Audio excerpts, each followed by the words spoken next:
सुप्रभात दोस्तों, आज की मेरी पौराणिक कहानी है लक्ष्मी गणेश की पूजा। दीपावली के दिन हम धन और समृद्धि की देवी माँ लक्ष्मी और बुद्धि के देवता भगवान गणेश की पूजा करते हैं। यह हम सब भली भांति जानते हैं कि कोई भी शुभ कार्य गणेश पूजन के बगैर कभी पूरा नहीं होता। गणेश जी बुद्धि प्रदान करते हैं, वे विघ्न विनाशक और विघ्नेश्वर हैं। यदि व्यक्ति के पास खूब धन संपदा है और बुद्धि का अभाव है तो वह उसका सदुपयोग कभी नहीं कर पाएगा। इसलिए व्यक्ति का बुद्धिमान और विवेकी होना भी आवश्यक है, तभी वह धन के महत्व को समझ सकता है और उसका सदुपयोग कर सकता है। गणेश लक्ष्मी जी की एक साथ पूजा के महत्व को कई कहानियों के माध्यम से बताया गया है। आइए जाने ऐसी ही एक कहानी। एक समय की बात है, एक वैरागी साधु को राजाओं की तरह सुख भोगने की लालसा होने लगती है। इस कारण वह लक्ष्मी जी की कठिन तपस्या करने लगता है। उस साधु की तपस्या से प्रसन्न होकर लक्ष्मी जी उसे दर्शन देती हैं और साधु को वरदान देती हैं कि उसे सम्मान और उच्च पद प्राप्त होगा। वह साधु दूसरे दिन राजा के दरबार में पहुंच जाता है और वरदान के अभिमान में राजा को सिंहासन से नीचे धकेल देता है। साधु का राजा के साथ ऐसा व्यवहार देखकर उनके सिपाही साधु को पकड़ने के लिए उसकी तरफ दौड़ते हैं, लेकिन तभी राजा के मुकुट से एक काला नाग निकल आता है। यह देखकर सभी चौंक जाते हैं और सभी उस साधु को ज्ञानी संत और चमत्कारी समझने लगते हैं।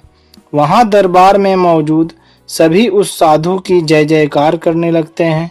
राजा भी साधु से खुश होकर उसे अपना मंत्री बना देता है।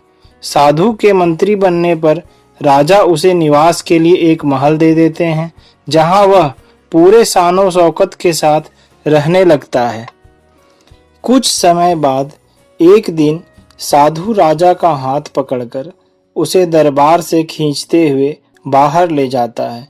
यह देखकर उसके दरबारी भी पीछे पीछे भागने लगते हैं।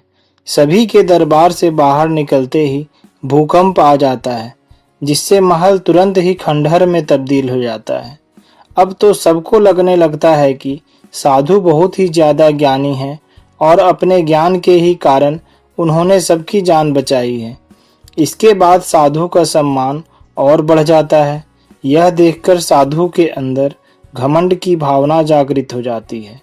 इसके कुछ दिनों के बाद एक सुबह साधु राजमहल में घूम रहा होता है। तभी उसकी नज़र गणेश जी की मूर्ति पर पड़ती है। साधु को वह प्रतिमा अच्छी नहीं लगती तो वह उसे वहां से हटवा देता है। इससे गणेश जी साधु से रुष्ट हो जाते हैं और उसकी बुद्धि भ्रष्ट कर देते हैं। इस कारण अब वह हर काम उल्टा पुल्टा करने लगता है। इससे राजा साधु से क्रोधित होकर उसे कैद खाने में डलवा देते हैं। साधु कैद खाने में ही फिर से लक्ष्मी जी की पूजा आराधना करने लगता है। कुछ समय बाद लक्ष्मी जी साधु को दर्शन देती हैं और कहती हैं कि तुमने गणेश जी को रुष्ट किया है और उनका अपमान किया है, इसलिए तुम्हें सबसे पहले गणेश जी की पूजा कर उन्हें प्रसन्न करना होगा। लक्ष्मी जी की बात सुनकर साधु गणेश जी की आराधना करने लगता है और अपने किए की क्षमा याचना करने लगता है। इससे गणेश जी प्रसन्न हो जाते हैं और उनका क्रोध शांत हो जाता है। वह राजा के सपने में आकर साधु को फिर से मंत्री बनाने के लिए कहते हैं। राजा दूसरे दिन साधु को कैद से आजाद कर फिर से मंत्री बना देते हैं। इस घटना के बाद से हमेशा लक्ष्मी और गणेश जी की पूजा एक साथ की जाने लगी, क्योंकि अगर लक्ष्मी जी धन की देवी हैं तो गणेश जी बुद्धि को संयम में रखने वाले माने गए हैं। वैसे कहा भी गया है कि एक संपन्न जीवन के लिए धन और बुद्धि दोनों जरूरी होते हैं, इसलिए लक्ष्मी जी और गणेश जी की पूजा साथ में की जाती है। दोस्तों, कहानी अच्छी लगी हो तो इस वीडियो को लाइक और शेयर करें और हमारे चैनल को सब्सक्राइब करें। धन्यवाद।